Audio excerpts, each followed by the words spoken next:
yang kita ada, sedikit sebanyak ilmu yang kita dapat ini bermanfaat untuk diri kita, keluarga kita, masyarakat sekeliling kita, dan juga menjadikan kita manusia yang sentiasa perbaiki diri daripada hari ke hari, menjadi muslim, menjadi mukmin, menjadi muslimah yang semakin hari semakin baik, semakin hari semakin dekat dengan Allah, semakin hari semakin bertambah iman dan takwa pada Allah Subhanahu wa taala.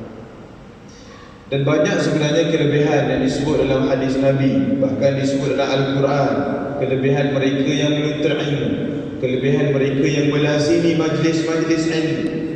Seperti mana satu sabda Nabi Muhammad sallallahu alaihi wasallam, "Idza marartum bi riyadil jannah farta'u." Qala, "Wa ma riyadul jannah?" Qala Nabi, "Hilaqul dzikr." Ketika mana Nabi bersabda, barang siapa yang berjalan di taman-taman syurga, maka berhenti dan sertailah mereka. Sahabat bertanya pada Rasulullah, apakah atau di manakah taman-taman syurga ini wahai Rasulullah? Nabi pun bersabda dengan menjawab, taman-taman syurga yang berada di dunia ini adalah berada di majlis-majlis ilmu. Sebab itulah bila kita duduk di majlis ilmu, insya-Allah kita akan tenang, akan lapang hati kita, tekanan-tekanan perasaan pun akan hilang. Bahkan sampai terlampau tenang, terus lena dibuai mimpi. Sampai begitu kan. Dan ada orang pernah tanya, apa hukum ataupun saya ni ustaz kalau masuk dalam majlis ilmu ke khutbah ke apa ke, memang saya mengantuk betul. Saya memang nak tidur je. Kadang-kadang tidur atas katil dengan tidur dekat kuliah. Majlis ilmu lagi lena, lagi seronok. Jadi kalaulah begitu tabiatnya datang jugalah, tidur pun tidurlah, tetap juga kita akan dapat kelebihan, merasai atau kelebihan kita berada dalam majlis ilmu. Sebab itulah para ulama membezakan kita mengaji atau kita belajar, kita menuntut ilmu secara online dan juga secara fizikal. Beza kelebihan, beza manfaat yang kita dapat. Kerana menuntut ilmu secara fizikal itu ada kelebihan yang khusus. Sebab itulah walaupun tidur dalam majlis ilmu, tetap juga dapat kelebihan tersebut. Tapi bila dia tidur, dia tak dapat dah ilmu tu, input tu dia tak dapat. Melainkan dia tidur, dia mimpi ustaz tu ceramah. Itu level lain lah. Jadi kalau dia tersedar, tanya orang sebelah. Itu kalau orang sebelah semua tak tidur. Kalau tidur berjemaah, jadi kena tanya group belah sini pula. Jadi sekurang-kurangnya kita cubalah ambil tahu. Kalau lah tertidur, ambil tahu apa yang dikongsikan, apa yang mungkin boleh sebagai penambahbaikan, muhasabah diri kita menjadi muslim-muslimah yang lebih baik pada masa-masa akan datang. Jadi jangan pernah jemu menuntut ilmu. Sebab itulah Nabi sebut dalam hadis yang lain, man salaka tariqan yaltamisu fihi ilma sahhalallahu lahu bihi tariqan ilal jannah. Barang siapa yang berhempas pulas untuk mendapatkan satu ilmu itu, Allah akan mudahkan baginya jalan untuk masuk ke dalam syurga. Nak bagi tahu, menuntut ilmu bukan mudah. Menuntut ilmu bukan benda yang senang. Banyak cabaran, banyak ujian. Kadang-kadang kita datang solat maghrib berjemaah, tapi hati tak rasa dijentik untuk kita duduk stay dengan kuliah. Ada juga yang begitu. Jadi semua itu berdasarkan berpandukan hidayah daripada Allah Subhanahu wa taala. Jadi mudah-mudahan kita sentiasa melazimi majlis ilmu, jangan pernah merasa jemu, kerana kelebihan mereka menuntut ilmu itu amat tinggi nilainya di sisi Allah Subhanahu wa taala. Jadi insya-Allah kita akan sambung perbincangan kita pada ayat kedua dalam surah Al-Fatihah. Alhamdulillahirabbil alamin.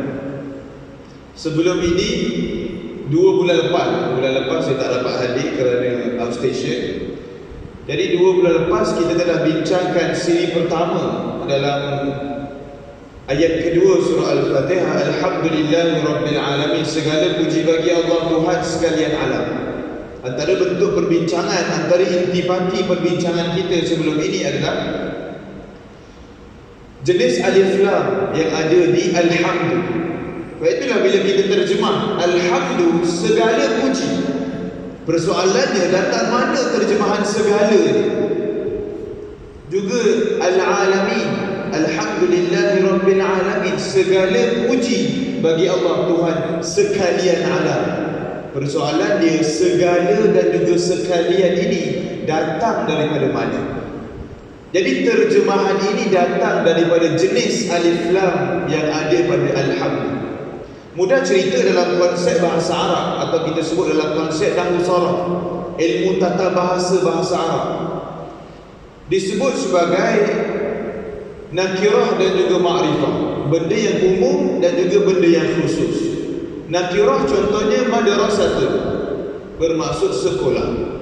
Jadi bila sebut sekolah, sekolah yang mana, dekat area mana, sekolah kawasan mana, jadi kita tak tahu, detail dia tak tahu. Jadi sebab itulah itu disebut sebagai nakirah, benda yang umum. Bila mana ditambah alif lam pada madrasatun tadi, jadilah al-madrasatu, sekolah itu dah ada pengkhususan. Jadi alif lam itu disebut sebagai alif lam ma'rifah, alif lam yang mengkhususkan sesuatu perkara. Asalnya sekolah, jadi sekolah itu dah ada pengkhususan. Tetapi alif lam yang ada pada Alhamdulillah itu disebut sebagai alif lam al-istighraqiyah, iaitu alif lam yang mencakupi segala maksud yang ada. Sebab itulah disebut segala puji, kerana mana-mana bentuk pujian yang ada semuanya milik Allah Subhanahu wa taala. Dan bila sebut segala puji, bentuk pujian ini ada dua kategori. Yang pertama dari sudut pengistilahan, pujian dalam bahasa Arab ada tiga perkataan. Yang pertama disebut sebagai al-madhu. Al-madhu ini adalah pujian ketika mana orang lain dapat nikmat, kita puji orang tersebut, ataupun kita puji Allah. Contoh jiran kita baru dapat baby contohnya, jadi kita pun alhamdulillah, pujian pada Allah, baby selamat. Jadi kita memuji dapat baby. Pujian itu ke atas nikmat orang lain disebut sebagai al-madh. Kategori kedua disebut sebagai asyukr, iaitu syukur. Kita bersyukur pada Allah, maksudnya kita berterima kasih, memuji Allah, iaitu nikmat yang kita dapat pada diri kita. Tadi nikmat pada orang lain, ini nikmat diri kita. Kita yang dapat anak, ataupun kita dapat keputusan yang baik dalam peperiksaan, atau dapat kereta baru, rumah baru dan sebagainya. Pujian itu terhadap nikmat yang kita dapat. Tetapi alhamdulillah dia mencakupi al-madhu dan juga asyukur. Bila sebut alhamdulillah, dia mencakupi pujian pada orang lain, nikmat pada orang lain, atau pujian nikmat yang kita dapat. Mana-mana kenikmatan yang ada yang kita tahu, semua itu kita, bila kita sebut pujian, semua itu merujuk pada Allah. Itu kategori yang pertama. Dari sudut bahasanya, pujian alhamdulillah itu mencakupi atau merangkupi, meliputi pujian nikmat orang lain dapat ataupun nikmat yang kita dapat. Kategori kedua, 4 jenis pujian. Ini disebut dalam kebanyakan kitab tafsir. Pertama, pujian Allah pada diri dia, disebut dalam Al-Quran. Banyak ayat disebut dalam Al-Quran. Kedua, pujian Allah pada makhluknya. Allah memuji makhluk, maksudnya makhluk itu bukan biasa-biasa. Contohnya, wa innaka la'ala khuluqin azim, surah Al-Qalam. Sesungguhnya kamu wahai Muhammad mempunyai akhlak yang paling mulia, paling terpuji.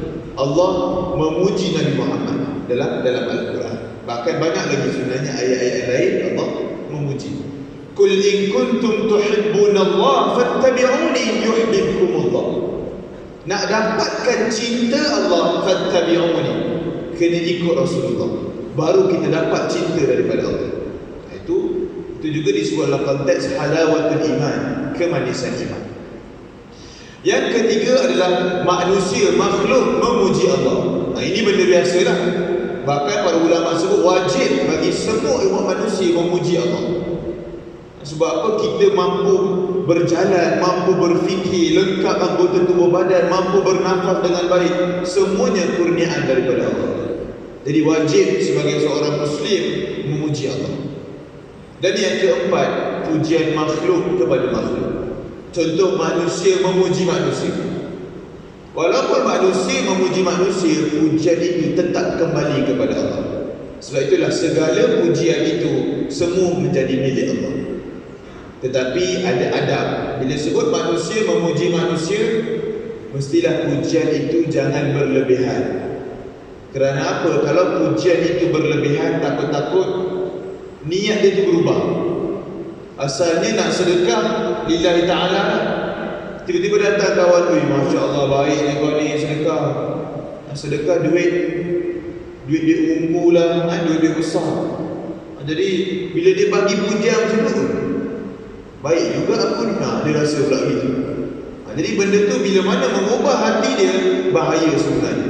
Bila mendatangkan riak, takabur, ujub, sum'ah dan sebagainya. Sebab itulah nak memuji, biar berpada-pada dan jangan berlebihan dalam memuji.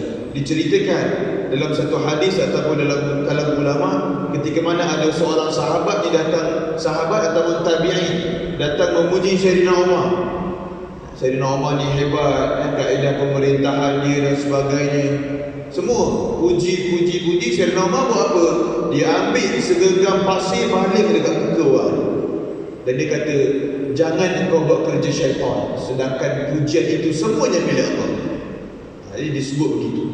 Tapi jangan pula orang puji kita balik batu, balik pasir kan. Bahaya pula. Jadi perundangan salah pula. Jadi nak ceritanya, nak memuji jangan berlebihan. Dan ketika mana kita dipuji, anggaplah pujian itu semua milik Allah. Itu cara kaedah kita nak jaga hati kita. Alhamdulillah. Dan disebut juga dalam hadis, at-tuhuru syatrul iman walhamdulillahi tamla'ul mizan wa subhanallah walhamdulillah tamla'an atau tamla'u ma bainas samawati wal ardh. Ini kelebihan kita mengucap atau berzikir alhamdulillah. Apa kelebihan, apa ganjaran yang Allah berikan? Walhamdulillah tamla'ul mizan atau tamla'an. Walhamdulillah, pujian pada Allah ini kita sebut alhamdulillah itu, dia akan memenuhi timbangan mizan ketika mana di padang mahsyar nanti. Walaupun amalan itu mudah, simple saja kita sebut alhamdulillah, tapi nilai, value-nya di sisi Allah amat besar, amat tinggi. Jadi sebab itulah jangan pernah lekang, jangan pernah tinggal untuk kita berzikir pada Allah. Ikutlah alhamdulillah ke subhanallah ke Allahu akbar ke, banyakkan berzikir.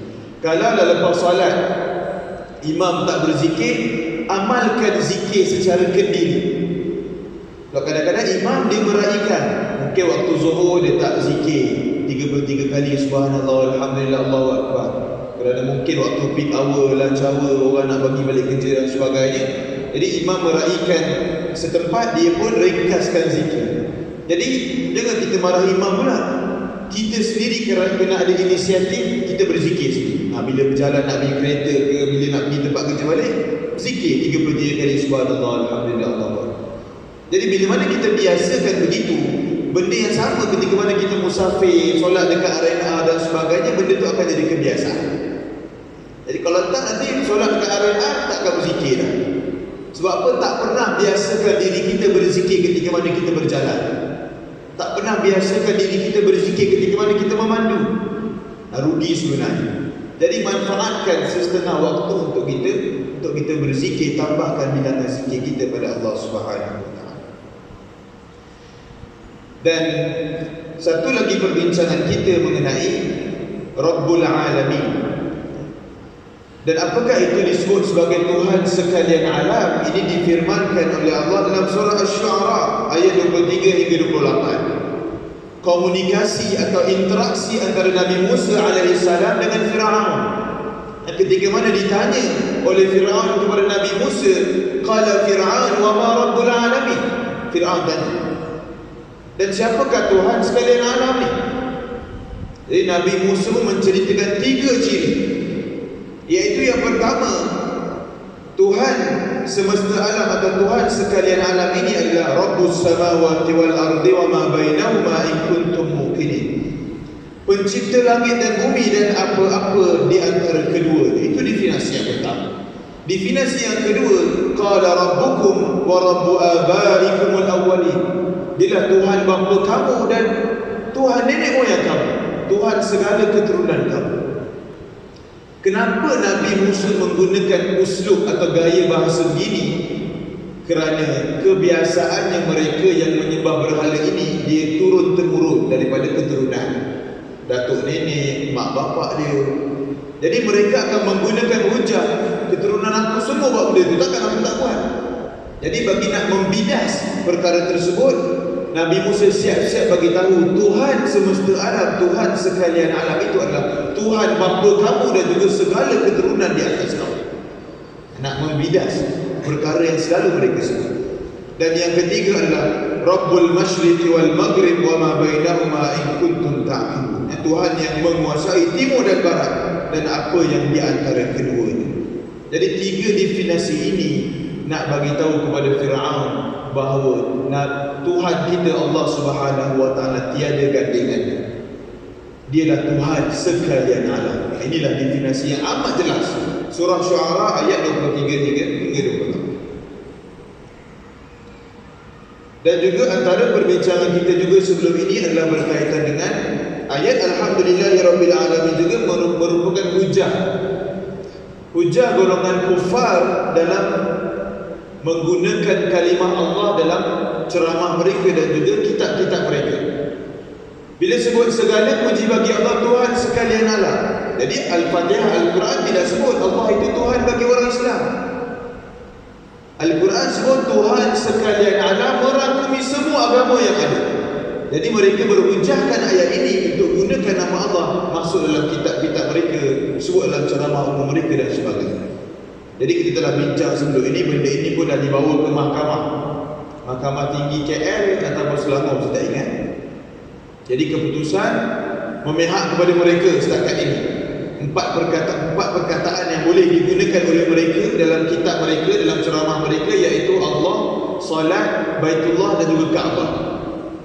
Empat perkataan ini boleh digunakan. Ini tak silap dalam Mac 2021 tak silap. Jadi sekarang ini fasa rayuan, kita tengah fight balik untuk benda itu tidak boleh digunakan. Nak pastikan Allah dan juga kalimah-kalimah yang lain eksklusif untuk umat Islam sahaja. Ini telah diterangkan dalam artikel Pejabat Mufti Wilayah. Kerana bagi mengelakkan kekeliruan. Takut-takut nanti anak-anak kita kecil-kecil tengok buka buku ada nama Allah, diorang ingat tu buku orang Islam. Rupanya sebenarnya buku agama lain. Ini membahayakan dan mendatangkan kekeliruan. Jadi sebab itulah kita nak menyekat terus penggunaan nama Allah biar khusus bagi umat Islam dalam negara kita. InsyaAllah pada hari ini kita akan sambung perbincangan. Bila kita sebut Alhamdulillahirabbil alamin, pertamanya, ayat pertama dalam surah Al-Fatihah dalam Al-Quran adalah Bismillahirrahmanirrahim. Itu adalah pujian. Kita menyebut nama Allah sekadar pujian yang umum.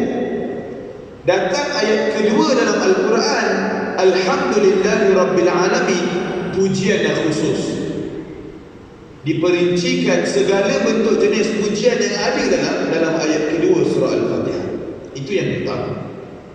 Yang kedua, di samping Alhamdulillahirabbil alamin, disebut juga dalam ayat yang lain, surah Yunus, wa akhiru da'wahum alhamdulillahirabbil alamin, dan penutup doa mereka itu ialah ungkapan alhamdulillahirabbil alamin. Sebab itulah bila kita lihat imam bila mana membaca doa, dia akan mulakan dengan Bismillahirrahmanirrahim. Kenapa dia mulakan dengan Bismillahirrahmanirrahim? Kerana merujuk pada hadis Nabi, kullu amrin fi balin la yubda'u fihi bi bismillah fa huwa aqta. Kita telah bincang sebelum ini. Setiap perkara yang baik yang tidak dimulakan dengan nama Allah, perkara tersebut akan terpotong. Terpotong dalam dua maksud. Ulama yang tegas mengatakan terpotong itu menjadi sia-sia, tak dapat apa-apa. Ulama kedua yang tidak berapa tegas mengatakan amalan tersebut kurang keberkatan. Dapat pahala tapi kurang keberkatan. Dua pendapat. Jadi sebab itulah apa-apa perkara, hatta doa kita juga dimulakan dengan Bismillahirrahmanirrahim. Kemudian imam akan baca Alhamdulillahirabbil alamin. Kenapa yang kedua alhamdulillah? Kerana afdalud doa, disebutlah hadis Nabi, afdalud doa alhamdulillah. Sebaik-baik doa yang dimulakan dengan alhamdulillah. Jadi sebenarnya kalau kita teliti satu persatu penyusunan doa yang biasanya imam kita baca, itu sebenarnya doa yang telah disusun oleh para ulama mengikut keutamaan, mengikut dalil-dalil Quran dan juga hadis. Sebab apa, ada setengah jemaah dia akan jumpa imam, dia kata, Ustaz memang tak hafal doa lain Ustaz memang hafal doa tu je ke? Asyik-asyik baca doa sama je, saya bosan lah. Jadi sebenarnya bukan isu bosan ataupun tidak. Sebenarnya penyusunan doa itu sebenarnya penyusunan doa yang terbaik sekali.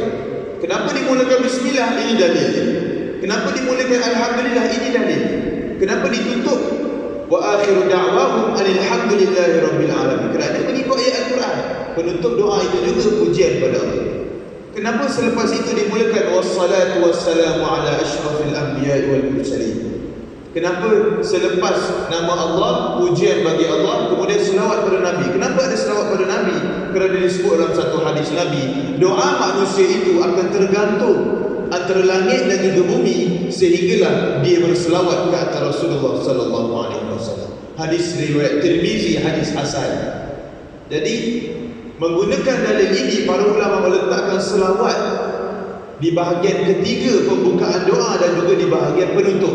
Wa sallallahu ala sayyidina Muhammad pun ada juga doa. Kemudian baru diikuti dengan Allahumma ghfir lana dzunubana. Hajat pertama kita pengampunan dosa. Kemudian Allahumma inna nas'aluka ridhaka wal jannah. Hajat kedua kita mohon syurga, dijauhkan api neraka. Kemudian doa-doa yang berikut. Jadi nak ceritanya penyusunan doa ini semuanya mengikut nas Al-Quran dan juga hadis, mengikut keutamaan. Dan banyak juga doa-doa yang Nabi tak pernah tinggal. Kadang-kadang ada imam akan baca doa, Allahumma la mani'a lima a'taita wa la mu'tiya lima mana'ta wa la radda lima qadaita wa la yanfa'u dzal jaddi minkal jadid. Doa yang Nabi tak pernah tinggal. Juga doa Allahumma ya muqallibal qulub tsabbit qalbi atau tsabbit qulubana ala dinika wa ala ta'atik. Doa yang Nabi tak pernah tinggal. Rabbana atina fid dunya hasanah. Kenapa disebut dalam doa setiap kali imam baca? Doa itu Nabi tak pernah tinggal hari-hari. Jadi jangan pernah jemu dengan doa yang imam selalu baca. Kerana doa itu bukan biasa-biasa. Doa itu penyusunan para ulama mengikut hadis, mengikut Quran. Jadi itu antara bentuk tawakal kita memohon pada Allah. Mengikut, nak memustajabkan doa kita sebenarnya, nak memudahkan doa kita itu dimakbulkan oleh Allah Subhanahu wa taala. Kemudian disebut dalam ayat ini tidak dinyatakan tempat dan masa untuk memuji Allah. Dalam ayat alhamdulillahi rabbil alamin atau wa akhiru da'wahum alhamdulillahi rabbil alamin tidak disebut secara khusus di manakah tempat kita nak puji Allah, di manakah masa kita nak puji Allah. Tapi dalam ayat yang lain disebut, surah Ar-Rum, walahul hamdu fis samawati wal ardi wa 'ashiyyan wa hina tudhirun. Dan dia memiliki pujian di langit dan di bumi, dan juga pada waktu petang dan sewaktu kamu berada pada waktu zuhur. Ini antara waktu-waktu ataupun masa yang disebut. Pujian itu, ini bukan masa, ini tempat. Pujian itu berada di langit dan juga di bumi. Begitu juga tempat, begitu juga masa pujian disebut dalam ayat Al-Quran surah Al-Qasas, wa huwallahu la ilaha illahu lahul hamdu fil ula wal akhirah. Dan dialah Allah, tiada Tuhan melainkannya, segala pujian hanya baginya di dunia dan di akhirat. Jadi bila kita lihat dua ayat Al-Quran ini, sebenarnya semua makhluk yang lain sentiasa memuji Allah dunia dan akhirat, dan sepanjang masa sehinggalah di akhirat nanti. Jadi jangan kita, sebab ada setengah manusia beranggapan bila mana Allah meletakkan alhamdulillah ini ayat kedua dalam Al-Quran, seolah-olah Allah memerlukan pujian manusia. Ketika mana Allah memfardukan salat, seolah-olah Allah memerlukan salat manusia. Tidak, sebenarnya Allah tak perlu apa-apa amalan daripada manusia. Segala bentuk kewajipan yang Allah letak ini nak lihat disiplin ataupun tidak kita sebagai manusia. Ujian kepada manusia, mampu ataupun tidak kita ikut, patuh pada perintah Allah, dan juga kita patuh pada segala bentuk yang Allah larang. disiplin bagi seorang manusia. Itu sahaja. Allah tidak berkeperluan. Bahkan banyak lagi makhluk-makhluk yang lain selain manusia yang sentiasa memuji Allah. Tumbuh-tumbuhan memuji Allah, binatang-binatang memuji Allah. Banyak lagi yang memuji Allah sepanjang masa. Malaikat-malaikat sentiasa memuji Allah. Bukan semata-mata manusia. Tetapi ketika mana manusia itu memuji Allah, pujian manusia itu melebihi daripada pujian makhluk-makhluk yang lain. Kerana manusia dia ada pilihan. Dia boleh puji ataupun dia boleh tak puji. Tapi binatang lain dia memang dah diciptakan untuk memuji Allah. Jadi manusia dia ada pilihan. Nak buat baik, nak buat benda yang tak baik. Pilihan di tangan manusia. Walaupun semua itu telah ditetapkan oleh Allah, Allah bagi juga pilihan. Sebab itulah qada dan juga qadar itu telah ditetapkan oleh Allah sejak azali lagi. Kehidupan manusia, manusia itu akan mati dalam keadaan Islam ataupun kafir, semua telah ditetapkan. Tetapi disebut dalam hadis Nabi, satu perkara yang boleh mengubah takdir manusia, iaitu doa dia. Dan doa ini para ulama tafsirkan, ada yang sebut usaha kita, ada yang sebut doa kita sendiri, hajat kita, permohonan kita. Sebab itulah kena perbanyakkan doa, perbanyakkan usaha, kerana ia mampu mengubah takdir sedia ada kita, mudah-mudahan menjadi lebih baik untuk masa akan datang. Dan berbaki beberapa minit ini sebelum masuk Isyak, kita ambil beberapa kesimpulan daripada Alhamdulillahirabbil alamin. Yang pertama, disebut dalam hadis, sebelum ini kita telah bincang, ketika mana manusia membaca Al-Fatihah, Alhamdulillahirabbil alamin, kemudian Allah akan balas, qala Allah Ta'ala hamidani 'abdi. Ketika mana hamba membaca Ar-Rahmanir Rahim, Allah akan membalas, athna 'alayya 'abdi. Ketika mana manusia membaca Maliki Yaumiddin, Allah akan membalas, majjadani 'abdi, hamba-Ku sudah menyanjungi. Ini nak cerita berkaitan dengan Alhamdulillah. Ketika mana manusia sebut Alhamdulillah, Allah akan respon, Allah akan balas, hamba-Ku sudah memuji. Sebab itulah dalam solat, majoriti ataupun 70% yang menjadi sebahagian daripada solat adalah bacaan Al-Fatihah. Dan dalam bacaan Al-Fatihah itu, hadis kudusi ini menceritakan bahawa Al-Fatihah itu merupakan komunikasi, interaksi direct antara hamba dan juga Allah. Ketika mana sebut satu ayat, Allah balas, ayat berikutnya Allah balas, ayat berikutnya ayat balas. Semua ayat yang kita baca, semuanya Allah balas satu persatu. Jadi rugi sekiranya kita salat, kita baca Al-Fatihah, tapi fikiran kita melayang, fikiran kita memikirkan perkara-perkara dunia, dalam keadaan kita sedang membaca, Allah sedang membalas. Malu kita sebagai hamba Allah. Jadi sebab itulah, cuba untuk mencari kekhusyukan dalam solat, usaha untuk mencari kekhusyukan dalam solat. Dan yang terakhir adalah berkaitan dengan satu hadis. Satu hadis Nabi berkaitan dengan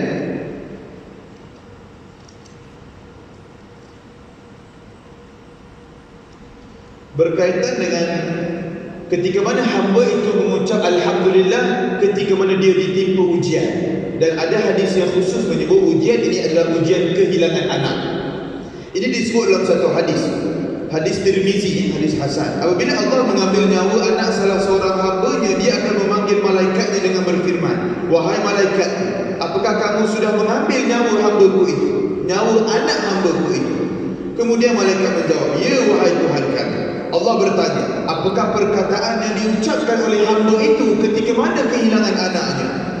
Kemudian malaikat mengatakan, dia mengatakan inna lillah, dia mengatakan alhamdulillah, kemudian mengucapkan inna lillahi wa inna ilaihi raji'un. Allah berfirman, binalah sebuah rumah untuk hamba-Ku di syurga dan namakanlah ia sebagai rumah Alhamdulillah. Ini khusus bagi mereka yang ditimpa ujian, khususnya ujian kehilangan anak. Ketika mana dia kehilangan anak, dia ucap Alhamdulillah, bukan tanda gembira, tapi tanda dia redha dengan apa yang Allah takdirkan. Kemudian dia ucap inna lillahi wa inna ilaihi raji'un. Besar ganjarannya, Allah sediakan satu mahligai, satu rumah khusus baginya dalam syurga. Ini kelebihan mereka yang mengucapkan Alhamdulillah ketika mana ditimpa ujian. Bukan seronok dengan ujian tersebut, tetapi tanda redha dan juga tanda sabar terhadap ujian yang kita terima. Jadi sebab itulah, jadikanlah Alhamdulillahirabbil alamin segala pujian bagi Allah Tuhan sekalian sebagai satu bentuk kita basahkan bibir diri kita untuk sentiasa memuji Allah. Dan Alhamdulillah bukan sekadar pujian yang biasa, tetapi ketika mana kita mencari maksud yang tersirat di sebalik Alhamdulillah, bermacam-macam perkara yang kita tahu. Hatta Alhamdulillah boleh digunakan ketika mana kita ditimpa musibah. Mudah-mudahan boleh dijadikan sebagai amalan dalam kehidupan kita dan tinggi besar saham kita di akhirat kelak bagi mereka yang mengamalkan Alhamdulillahirabbil alamin. Aqulu qawli hadza wa astaghfirullahal azim li wa lakum. Kita sambung kepada ayat ketiga dalam surah Al-Fatihah pada bulan depan, iaitu Ar-Rahmanir Rahim, insyaallah.